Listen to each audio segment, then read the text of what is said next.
বন্ধুরা, কেমন আছো সবাই? আরও একটা নতুন ব্লগে তোমাদের সবাইকে স্বাগত জানাচ্ছি। তো আজকে কিন্তু আমি চলে এসেছি কৃষ্ণনগর স্টেশনে। তো আমাদের গন্তব্যস্থল হচ্ছে সোনাঝুরি হাট, শান্তিনিকেতন।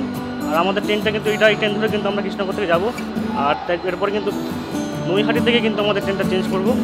তো এই ভিডিওটা স্কিপ না করে পুরো ভিডিওটা দেখো, আশা করছি ভালো লাগবে। আর আমি এখন উঠে পড়ছি এই ট্রেনে। আর এই ট্রেনে কিন্তু উঠে আমরা যাবো নৈহাটি থেকে কিন্তু আমরা যাবো সোনাঝুরি হাট, বোলপুর, শান্তিনিকেতন। তো চলো ভিডিওটা স্কিপ না করে পুরো ভিডিওটা দেখো, আশা করছি ভালো লাগবে।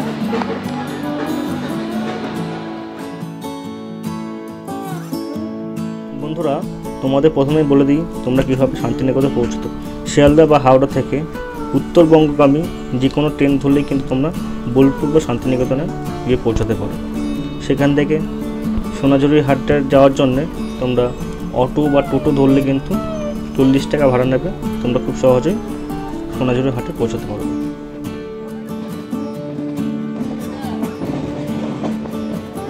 আমি যেহেতু কৃষ্ণনগর থেকে যাচ্ছিলাম, তাই নৈহাটি স্টেশনে কিন্তু আমাকে ট্রেন পরিবর্তন করতে হয়েছিল।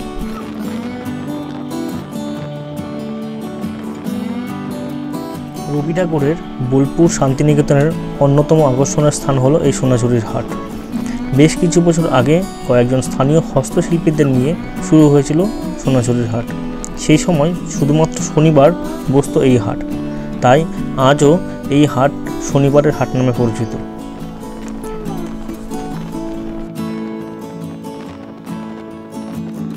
ট্রেনের মধ্যে থেকে প্রাকৃতিক সৌন্দর্য দেখতে দেখতে আমরা কিন্তু ছুটে চলেছিলাম সোনাঝুরির হাটের উদ্দেশ্যে।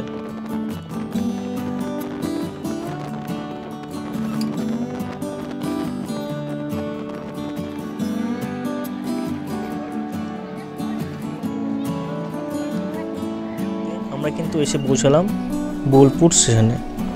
তবে আমরা বোলপুর স্টেশনে নামিনি, তার পরিবর্তে প্রান্তিক স্টেশনে নেমেছি।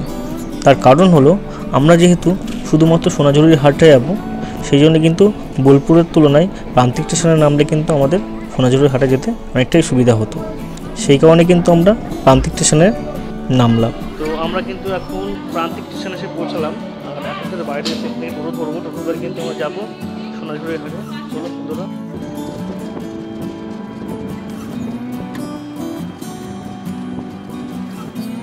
প্রান্তিক স্টেশনের বাইরে থেকে আমরা টোটো ভাড়া করে নিলাম শেয়ারে। আমাদের ভাড়া পড়ল পার হেড 40 টাকা। আর দেখতে দেখতে আমরা কিন্তু পৌঁছে গেলাম সোনাঝুরির হাটে। তো বন্ধুরা, আমরা কিন্তু সোনাঝুরির হাটে ইতিমধ্যে পৌঁছে গেছি। দেখতে পাচ্ছ এরপর থেকে হাট বসেছে প্রচুর লোক, আর দারুণ লাগছে দেখতে। দেখো একেবারে জঙ্গলের মধ্যে। তো বন্ধুরা, আমরা কিন্তু এই যে সোনাঝুরি যে হাট, সে হাটে কিন্তু পৌঁছে গেলাম। দেখতে পাচ্ছ প্রচুর লোকের ভিড়, প্রচুর ভিড়।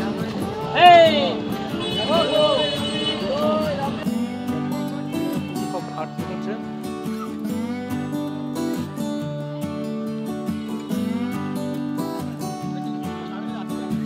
সোনাঝুরি হাটে এসে আমি রকমারি জিনিসপত্র দেখে অবাক। চারিদিকে যেদিকেই তাকাও সেদিকেই স্থানীয় লোকেরা তাদের জিনিসপত্রগুলো নিয়ে দোকান বসিয়েছে এবং জিনিসপত্র কেনাবেচা করছে। আর এই সোনাঝুরি হাটের একটা অন্যতম বৈশিষ্ট্য হলো তুমি এখানে জিনিসপত্রগুলো কিন্তু দরদাম করে কিনতে পারবে।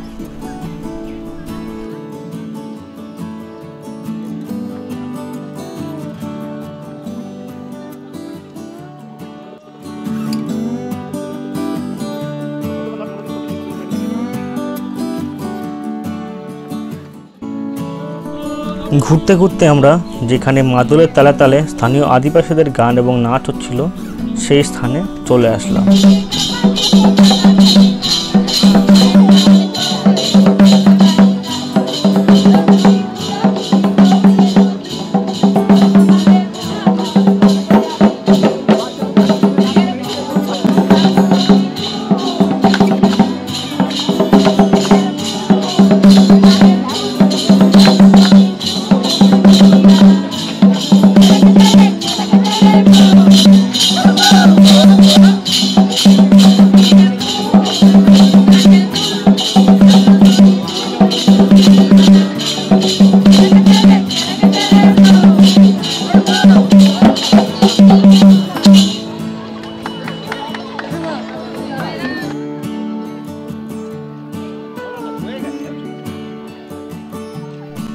সাধারণত এখানে স্থানীয় মানুষেরা তাদের নিজেদের হাতের তৈরি সামগ্রী নিয়ে এই হাটে বসে, তাই এখানে জিনিসপত্রের দামও তুলনামূলকভাবে অনেক কম।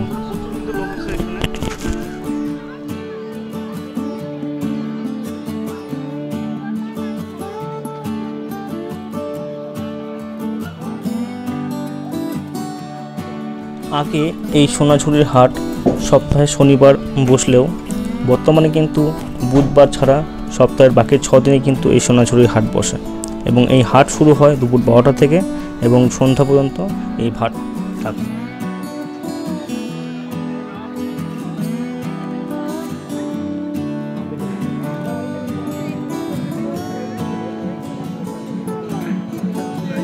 সোনাঝুরি হাটের মধ্যে ঘুরতে ঘুরতে আমি এমন একটা জায়গায় পৌঁছালাম যেখানে কিন্তু কাঠের ওপর নাম খোদাই করে কিন্তু লেখা হচ্ছে, বাড়ির নাম খোদাই করে লেখা হচ্ছে এবং খুব সুন্দর লাগছে।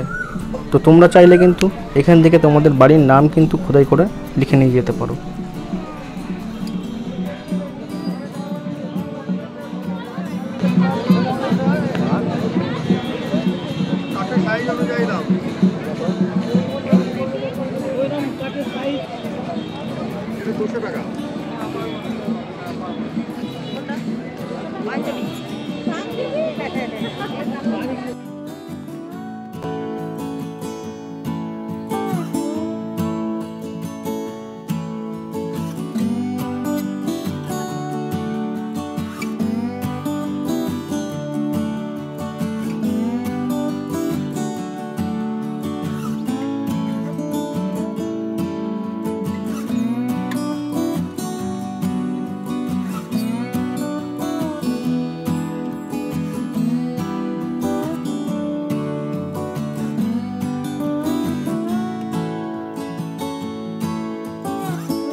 বন্ধুরা, সোনাঝুরির হাটে ঘর সাজানোর বিভিন্ন শৌখিন জিনিসপত্র, জামাকাপড় ছাড়াও কিন্তু তোমরা পেয়ে যাবে চপ, তেলে ভাজা, মোমো, ঝালমুড়ি সহ নানান রকমারি খাবারের সম্ভার।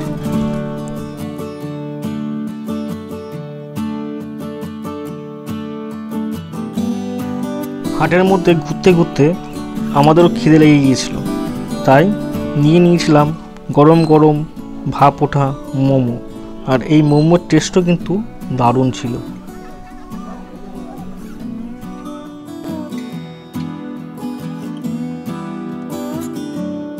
বিকেলের পর আস্তে আস্তে সন্ধ্যা ঘনিয়ে আসার সাথে সাথে কিন্তু হাটের ভিড়ও ধীরে ধীরে কমতে শুরু করেছিল। তো বন্ধুরা, আমাদের কিন্তু সোনাঝুরি হাট দেখা কমপ্লিট। এবার হাট থেকে আমরা কিন্তু এখন বেরিয়ে যাচ্ছি। তো আমরা কিন্তু এখন বেরিয়ে যাচ্ছি, তো কারণ আমাদের ট্রেন আছে, সেই ট্রেন ধরতে হবে। সেখানে কিন্তু হাট থেকে আমরা বেরিয়ে যাচ্ছি। এটা থেকে কিন্তু আমরা টোটো ধরবো, টোটো ধরে কিন্তু আমরা বলছি স্টেশনে যাবো, সেখান থেকে কিন্তু ট্রেন ধরে কিন্তু যাবো। তোমাদের এই ভিডিওটা যদি ভালো লাগে অবশ্যই চ্যানেলটা সাবস্ক্রাইব করে নিও। দেখুন, বাই বাই, সবাই।